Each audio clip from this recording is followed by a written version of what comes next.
আপনারা চিন্তা করবেন না, আবার দেখা হবে। বললাম না ছোট জায়গা, আজকে রূপপুরে ওকে খুব প্রয়োজন। তবে ও আপনাদের যেভাবে ট্রেন্ড করে গেছে, যেভাবে পথ দেখিয়ে গেছে, সেই পথ থেকে কিন্তু সরবেন না, তবেই ওকে সম্মান জানানো হবে। না স্যার, আমি একা কিছু করিনি, ইটস আ টিম ওয়ার্ক।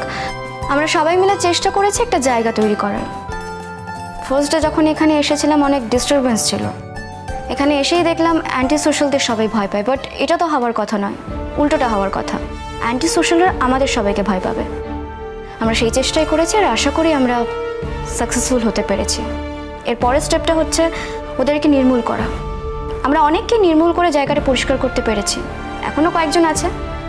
আর আমি জানি আমার অফিসাররা যারা আছেন তারা খুব ভালোভাবেই বাকি কাজটুকু করতে পারবেন। আমি আর একটা কথা বলতে চাই আপনাদের সকলের সামনে, এই মেয়েটিকে যে দায়িত্ব দেয়া হয়েছে, যে কোনো প্রান্তে ওকে পাঠানো হয়েছে, সেখানেই ও গেছে আর জায়গাটা ও নিজের মতো করে নিয়েছে। এটা একটা মস্ত বড় ব্যাপার। যেখান থেকে একটা মানুষের অ্যাটিটিউড বোঝা যায়, ও ঠিক কি করতে চায় সেটা বোঝা যায়, কতদূর করতে পারে সেটা বোঝা যায়। সেই জন্যই যেখানে যখন সমস্যা হয়, আমি প্রথম কয়েকটা নামের মধ্যে ওই নামটাই রাখতে চাই। আর একটা কথা, ইয়েস স্যার। তোমার নামটা আমি রেকমেন্ড করেছি, হয়তো তোমায় খুব শিগগিরই কলকাতা যেতে হবে। কিসের জন্য স্যার? ওই যে পুলিশের যে অ্যাওয়ার্ড সেরিমনি হয়, তুমি হচ্ছে মোস্ট জুনিয়র ক্যান্ডিডেট। মনে হচ্ছে তুমি অ্যাওয়ার্ডটা পেলেও পেতে পারো। Most courageous and efficient police officer. Sir এসব অ্যাওয়ার্ডের কি দরকার? ওই একটা বুস্ট আপ, প্রত্যেকবারই তো করা হয়। আমার পাশটাই আমার কাছে বুস্ট আপ স্যার। যদি কয়েকটা নামও রেকমেন্ড করতে বলা হয়, আমি তোমার নামটাই রেকমেন্ড করব। তুমি তোমার পারফরমেন্স দিয়ে এই জায়গাটায় নিজেকে এনে ফেলেছো। সত্যি বলছি স্যার, আমার কাছে অ্যাওয়ার্ড মানে হলো আপনার প্রশংসা। যে কোনো অপারেশনের পর যখন আমি সাকসেসফুল হই, তখন আমার অফিসাররা আমার দিকে যেভাবে তাকান, সেটাই আমার কাছে অ্যাওয়ার্ড। আমি আমার সিনিয়র অফিসারদের থেকে যে রেসপেক্টটা পাই, সেটাই আমার কাছে অ্যাওয়ার্ড স্যার। তার বাইরে আলাদা করে এভাবে মঞ্চে দাঁড়িয়ে অ্যাওয়ার্ড নেওয়া আমার অস্বস্তি হয়। আচ্ছা, একটা সময় তুমি কলকাতায় ছিলে না? ওখানেই তো তোমার পড়াশোনা। হ্যাঁ স্যার। কিন্তু তারপর তুমি আর কলকাতায় যাওনি ট্রেনিং শেষ করার পর? না, আসলে আমার পোস্টিং তো কখনো কলকাতায় হয়নি। আমার পোস্টিং যেখানে যেখানে হয়েছে আমি সেখানেই থেকেছি। এখনো পর্যন্ত কলকাতায় কোনো পোস্টিং হয়নি। যদি ভবিষ্যতে হয় তাহলে নিশ্চয়ই আমাকে যেতে হবে। তুমি তো আদারওয়াইজ ছুটি ছাটাতেও যাও না? না স্যার। কেউ থাকে না তোমার কলকাতায়? না স্যার, কেউ থাকে না। ও, ওই জন্য। আচ্ছা, তুমি তো কলকাতায় পড়াশোনা করেছো, ওখানে তো বন্ধু বান্ধব আছে, তাদের সঙ্গে যোগাযোগ নেই? হ্যাঁ স্যার, আছে। ওই সোশ্যাল মিডিয়ার থ্রুতে কয়েকজনের সঙ্গে যোগাযোগ আছে। তাদের কারো কারো বিয়েও হয়ে গেছে, বিভিন্ন জায়গায় ছড়িয়ে আছে।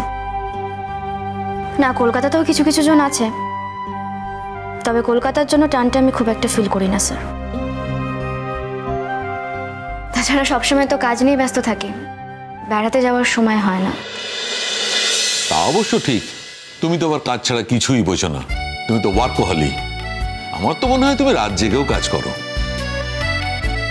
না না স্যার, এক্সারসাইজ না করলে যেমন শরীরের ফিটনেস চলে যায়, তেমন ঘুমটাও শরীরের জন্য খুব ইম্পর্ট্যান্ট। তবে আমার মনে হয় ঘুমের সময়টা আমার বড্ড নষ্ট হয়। শুনলেন আপনারা ওর কথা? না না, আমার কথাকে ধ্রুব জ্ঞান বলে মানতে হবে এমনটা নয়। It's my perspective. আমি আমার পার্সপেক্টিভ থেকে কথাটা বললাম, আমি এটা মনে করি। আসলে আমার মনে হয় জীবনের সময়টা বড্ড কম, তাই যতটা পারবো কাজ করব। তবে তার সঙ্গে কাজ আর বিশ্রাম বোথ আর ইম্পর্ট্যান্ট। স্যার, আমি আপনাকে আবারও বলছি, এই ফেয়ারওয়েলের কিন্তু কোনো দরকার ছিল না। আমি তো চাকরি থেকে ছুটি নিচ্ছি না। তাহলেই বাকি চাকরি থেকে না হয় নাই ছুটি নিলে, কিন্তু জায়গাটা ছেড়ে তো তুমি চলে যাচ্ছ। যদিও আমার এরিয়াটা খুব বড়, আমি আজ এসেছি শুধু তোমাকে এই কথাগুলো বলবো বলে, কিন্তু এই এরিয়ায় তুমি কাজ করতে, কিন্তু এখন তো আর আমার রেঞ্জে থাকছো না, অন্য রেঞ্জে চলে যাচ্ছ। আপনাকে খুব মিস করবো স্যার। তোমাকেও আমি খুব মিস করব। ইনফ্যাক্ট আমরা সবাই খুব মিস করব। এটাই তো আমার সব থেকে বড় পাওনা স্যার, আর কিছু দরকার ছিল না। আমি আপনাদের আবারও বলছি, এই ফেয়ারওয়েলের কি খুব একটা আমাদেরও তো ইচ্ছে করে ম্যাম, আপনি কোনোদিন কোনো কিছু নিতে চান না, একদম অন্যরকম, কিন্তু আমাদের একটু সম্মান জানাতে দিন। অনুষ্ঠান করে সম্মান না জানালে আপনারা কি আমাকে সম্মান করবেন না, নাকি করতেন না, না করেন না? তবুও ম্যাডাম আমরা সম্মান জানাতে চাই আপনাকে একটু। কালকে লোকাল কলেজের সব লোকজন আসবে। তুমি কালকে আর কিছুতেই অ্যাভয়েড করতে পারছো না, কালকে তোমাকে আসতেই হচ্ছে। এটা আমার কাছে আমার জীবনের সব থেকে এম্বারেসিং স্যার। জানি তো, কিন্তু তাহলেও এম্বারেসিং কাজও অনেক সময় হাসি মুখে করতে হয়। কি করবে বলো? তোমার ব্যক্তিত্ব, তোমার পারফরমেন্স, পুলিশ অফিসার হিসেবে তোমার কন্ট্রিবিউশন বারবার তোমাকে এইরকম মঞ্চে নিয়ে যাবে। কিচ্ছু করার নেই।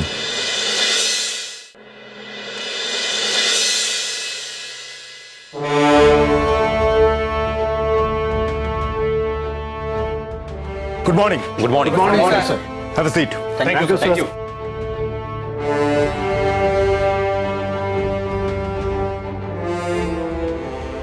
রূপপুরে আমি আগে থাকিনি, মানে কখনো স্টে করা হয়নি, কিন্তু এর মানে এটা না রূপপুরের ব্যাপারে কোনো খোঁজ খবর আমার কাছে আসে না। রূপপুর কিন্তু আমার রেঞ্জের মধ্যেই পড়ে। কালকেও 3টে মেয়ে চলে গেছে। কোথায় যাচ্ছে এই মেয়েগুলো? কারা নিয়ে যাচ্ছে এদের? কি করছেন আপনারা? স্যার মেয়েরা যদি রাত্রিবেলা নিজেরাই বাড়ি থেকে বেরিয়ে যায়, এখন স্যার সবসময় তো কোন বাড়ি থেকে কোন মেয়ে বেরিয়ে যাচ্ছে সেটা তো পেট্রোলিং করা সম্ভব হচ্ছে না। এমনও নয় স্যার যে মেয়েদেরকে কেউ তুলে নিয়ে যাচ্ছে, মেয়েরা নিজেরাই বেরিয়ে যাচ্ছে স্যার। আপনাদের মনে রাখা উচিত এটা একটা সেন্সিটিভ এরিয়া, বর্ডার এরিয়া। এখানে এরকম ভাবে যাতায়াত চলতেই থাকবে।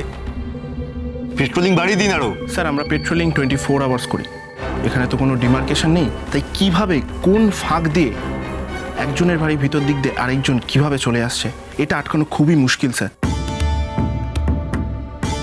বিশেষ করে জিওগ্রাফিক্যালি আটকানো তো খুবই মুশকিল। তবু আমরা চেষ্টা করছি আগের থেকে যাতে কমে যায় তার জন্য। কমেছে কি? কমেনি তো, উল্টে বেড়ে গেছে। আপনারা যদি এখন এই স্যাটিসফ্যাকশন নিয়ে বসে থাকেন যে কমে গেছে, তাহলে তো খুব মুশকিল। যখন মেয়েদের স্কুল ছুটি হচ্ছে তখনই আপনাদের লক্ষ্য রাখা উচিত। আপনারা কি স্কুলের টিচারদের সঙ্গে কোনো মিটিং করেছেন? হ্যাঁ স্যার, অ্যাকচুয়ালি টিচারদের সঙ্গে প্রায় প্রত্যেক মাসেই মিটিং করা হয়। ইনফ্যাক্ট কোনো মেয়ে যদি স্কুল ছুটির পরে কোনো বিপদ আপদে পড়ে তখন টিচারদের যাওয়ার কথা, তারা কি সবসময় যায় স্যার? অন্যের ঘাড়ে দোষটা চাপানো বন্ধ করুন। আমি রূপপুরে আগে কখনো থাকিনি, কিন্তু এর মানে এটা নয় যে আমি রূপপুরে সম্পর্কে কিছুই জানি না। আমি যখন বুঝতে পারলাম যে বাইরে থেকে কাজ করাটা আমার জন্য ডিফিকাল্ট হয়ে যাচ্ছে, তাই আমাকে বাধ্য হয়ে আজকে এখানে আসতে হয়েছে। স্যার এটা আমাদের পক্ষে খুবই লজ্জাজনক, আমরা পারছি না বলে আপনাকে এখানে আসতে হচ্ছে, কিন্তু স্যার আমরা খুবই চেষ্টা করেছি। আপনাদের এখানকার এসপি তো বদলি হয়ে যাচ্ছে। অন্য একজন এসপি আসছেন স্যার, যদিও আমরা জানতে পারিনি যে কে আসছেন। আমি নিজেও এখনো জানি না যে বদলি হয়ে কোন এসপি এখানে আসছে, কিন্তু যেই আসুক না কেন তাকে অনেক বেশি এফিশিয়েন্ট হতে হবে, অনেক বেশি দায়িত্ব নিয়ে এখানকার কাজকর্ম সামলাতে হবে। মাথায় রাখতে হবে একটা জেলা কিন্তু এসপি চালায়, তার মানে এসপিকে অতটাই এফিশিয়েন্ট হতে হবে। কিছু অসুবিধা হলে আমি তো আছি, কিন্তু প্রতিনিয়ত যে ঘটনাগুলো ঘটছে সেগুলো কিন্তু এসপিকেই সামলাতে হবে। আর আমি এটাই চাইবো আপনারা নিশ্চয়ই সবাই মিলে এসপিকে হেল্প করবেন। স্যার 100 বার হেল্প করব। স্যার শুনতে পাচ্ছি একজন মহিলা এসপি আসছেন। একজন মহিলাকে কেন যে এই সেন্সিটিভ এরিয়াতে পাঠানো হচ্ছে আমি জানি না। না আমি বলছি না, কিংবা মহিলা বলে আমি কোনোভাবে ডিসক্রিমিনেটও করছি না, কিন্তু তাও কিছু তো লিমিটেশন থাকে কাজের জায়গায় মহিলাদের। সেই জন্যই ভাবছিলাম কিভাবে কি হবে।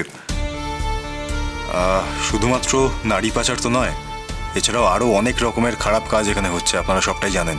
আমার শুধু অন্য জায়গাতেই ভয় যে যারাই এটা করছে তারা যদি এটাকে পার্সোনাল অ্যাটাক হিসাবে নিয়ে নেয় এবং তারপরে যদি রিভেঞ্জ নেওয়ার চেষ্টা করে, তাহলে ব্যাপারটা ঠিক কোন জায়গায় যাবে।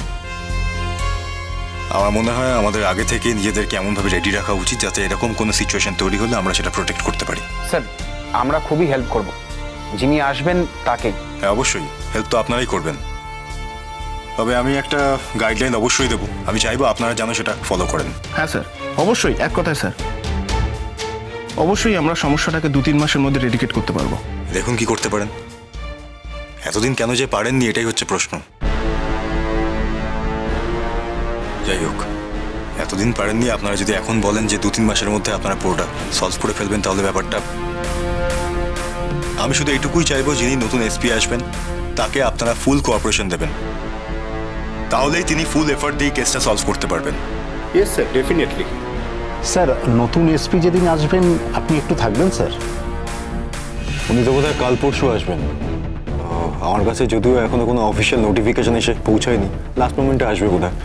কেন, কি করবেন? কোনো অফিসিয়াল ওয়েলকাম করবেন, তাই তো? হ্যাঁ স্যার, আপনি থাকবেন, আর আপনি না থাকলে অনুষ্ঠানটাই হবে না। ঠিক আছে, আমি যদি থাকি আমি চলে আসবো। স্যার থাকলে মানে আমরা একটু থাকতে বলছি স্যার। দেখুন, আমার তো শুধুমাত্র এই একটা জেলা নিয়ে কাজ নয়, আমাকে বাকি জেলাগুলোও দেখতে হয়। সুতরাং সেই জেলাগুলোতে যাওয়া, সেই জেলাগুলোর হয়ে কাজ করা, আমি যদি সম্পূর্ণভাবে এখানে থেকে যাই তাহলে সেই জেলাগুলো তো অনাথ হয়ে যাবে। ওই জেলাগুলো তখন কে দেখবে বলুন তো?